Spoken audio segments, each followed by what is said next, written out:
Hi guys, good morning. At ayun, nakakagising ko lang. Good morning po. At ano nga ba ang una kong ginagawa sa bahay ni Amo tuwing gagising ako? Siyempre, ito ba po muna ako ng kape.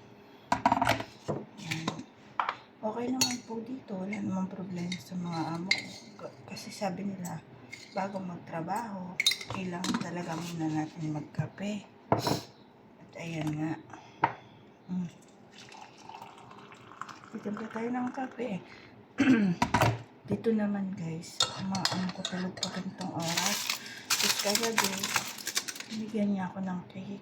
Hindi ko na nakain kasi nakatulog na ako, kaya kakainin ko siya ngayon. At then, ang una kong ginagawa guys, gagawa ako ng kape. Yan.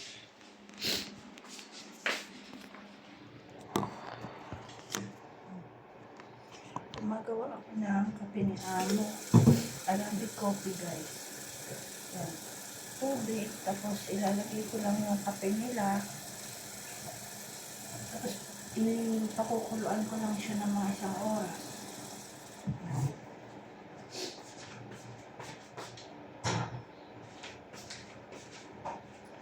Yan guys, pakita ko sa inyo.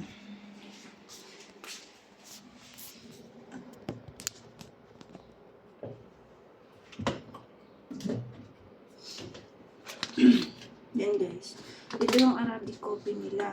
Sobrang healthy din daw nito. Ito siya. Pinapagiling nila to, gawa ata to sa sa turmeric, parang may halong luya. Ayan. Isang ganito lang siya. Talagay ko dito.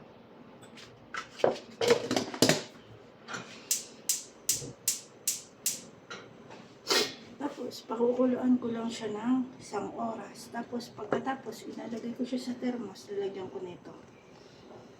Cardamom. Lalagyan ko. Tapos, yun lang. Inumin nila. Tapos, matagal na yan siya guys maubos. Ayan. Tapos, hayaan ko lang yung kumulo ng kumulo. Ang bango niyan pagka luto na. Yan. Sabi nila, sobrang healthy daw ng kape dito. Yan po yung gawa. Gawa po yan sa Arabic o Arabic coffee.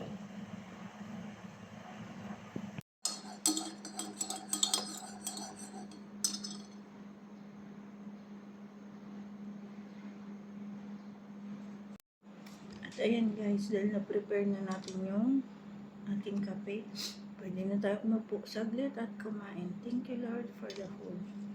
Kain po tayo. Ayan, ito po yung aking almusal, yung natirang cake na bigay ni Amo. Hindi ko nakain. Tapos kape. Ewan ko, parang sobrang tamis. Meron siyang ganito. Pomegranate. Dito po talaga kay Amo. Bait naman sila. Wala akong alagang bata. Kasi malalaki na. Pinapunta lang yung mga apo ni Amo. Tapos, hindi po talaga ako nag-uniform dito. Sa ilang taon ko na sa kanila. Hindi sila nagpapa-uniform sa katulong. Kasi siguro natumira sa Amerika yung mga amo ko. Tapos, wala din po akong takip sa ulo. Ayaw nila nun kasi parang gusto nila yung normal lang. Yan po talaga una kong ginagawa pagkakagising ko. Una ko yung kape. Kasi, pagising nila, inom na yan sila. Partneran nila ng tamar. Sarap po magkape sa umaga.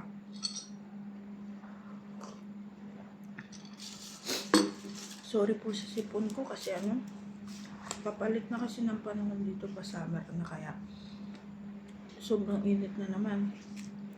Init lamig tapos yung aircon.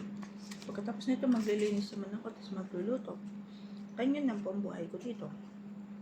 Yan lamang po muna. Bye bye. Thank you.